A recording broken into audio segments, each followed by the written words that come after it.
आगे चलते हैं स्टूडेंट्स, देखते हैं कि आपके पास सोडियम कैसे कमर्शियली प्रिपेयर किया जा सकता है।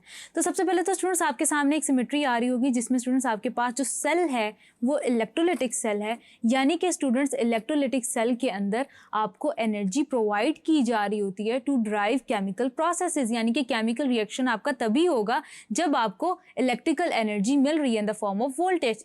अब स्टूडेंट्स आपके पास ये जो डाउन सेल होता है, डाउन सेल में स्टूडेंट्स आपके पास सोडियम क्लोराइड को उसकी फ्यूज्ड स्टेट के अंदर यूज किया जाता है। अब स्टूडेंट्स सोडियम को प्रिपेयर करने का क्या तरीका होता है कि आपने सोडियम क्लोराइड को उसकी फ्यूज्ड फॉर्म में लेना है। जब आप फ्यूज्ड फॉर्म में लेंगे तो स्टूडेंट्स आप एक बात याद रखेंगे कि आपको टेम्परेचर इतना ज़्यादा इंक्रीज करना पड़ेगा उसकी सॉलिड फॉर्म में, क्योंकि आप ले रहे होंगे, आप टेम्परेचर इतना ज़्यादा इंक्रीज करेंगे कि आपके पास सोडियम और क्लोराइड दोनों अपनी आयनिक फॉर्म्स में कन्वर्ट हो जाएं। यानी कि स्टूडेंट्स आप सोडियम क्लोराइड को अपॉन प्रोवाइडिंग एनर्जी डिसोसिएट करवा रहे होंगे। अब स्टूडेंट्स डिसोसिएट कब होंगे सोडियम और क्लोराइड? जब आप एनर्जी प्रोवाइड करेंगे in the form of heat, यानी कि क्या करेंगे, आपने हीट प्रोवाइड करनी है।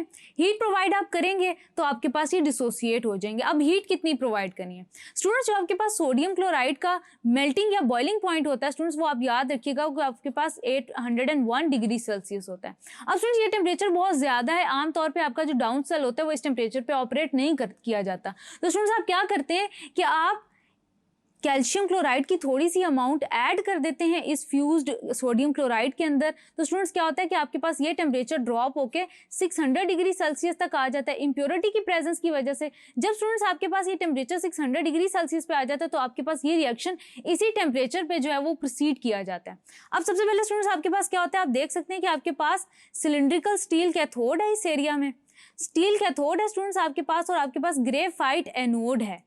अब ये आपके पास स्टूडेंट्स ग्रेफाइट एनोड है।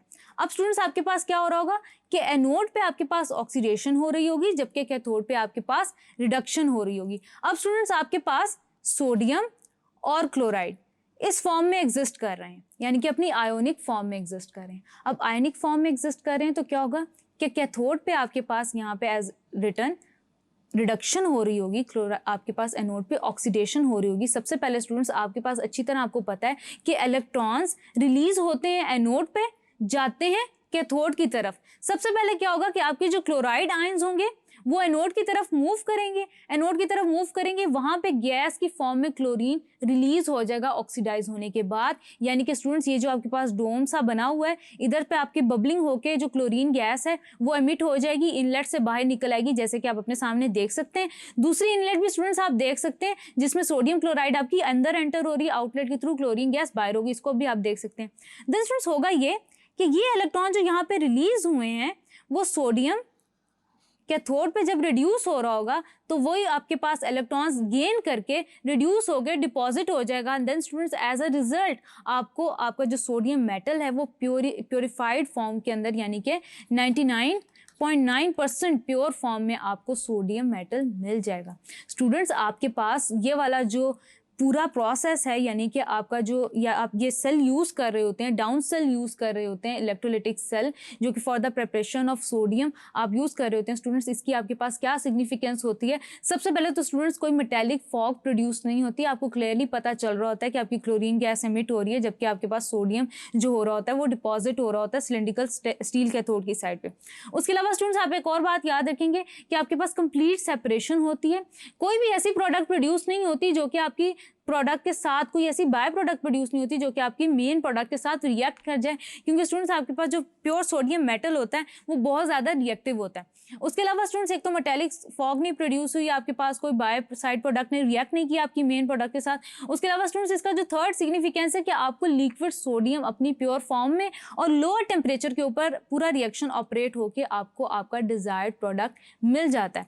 आई होप कि स्टूडेंट्स आपको पूरी वर्किंग इसकी समझ आ गई होगी। मैं इसको 2-3 लाइन्स में समराइज कर देती हूँ कि सबसे पहले आप क्या करेंगे, फ्यूज्ड या सॉलिड सोडियम क्लोराइड लेंगे, उसको इलेक्ट्रिसिटी प्रोवाइड करेंगे तो स्टूडेंट्स क्या होगा, हीट प्रोवाइड करेंगे। हीट प्रोवाइड करके आप क्या करेंगे students, electric current pass out कराएंगे। हीट प्रोवाइड की एज अ रिजल्ट क्या होगा कि आपके पास आयंस में कन्वर्ट हो जाएंगे। इलेक्ट्रिसिटी या इलेक्ट्रिक करंट प्रोवाइड हुआ तो स्टूडेंट्स आपके पास आयंस मूव करने लगेंगे, इलेक्ट्रॉन्स मूव करने लगेंगे। सबसे पहले एनोड पे ऑक्सीडेशन होगी, इलेक्ट्रॉन्स रिलीज होंगे तो कैथोड के पास जाएंगे, वहां पे स्टूडेंट्स आपका मेटल डिपॉजिट हो जाएगा, क्लोरीन आपके पास रिमूव हो जाएगा from from that of the outlet, और एज अ रिजल्ट स्टूडेंट्स आपके पास 99.9% pure sodium from down cell आप प्रिपेयर कर पाएंगे। आगे चलते हैं स्टूडेंट्स, डिस्कस करते हैं how sodium hydroxide is prepared by the electrolysis of the aqueous solution of sodium chloride।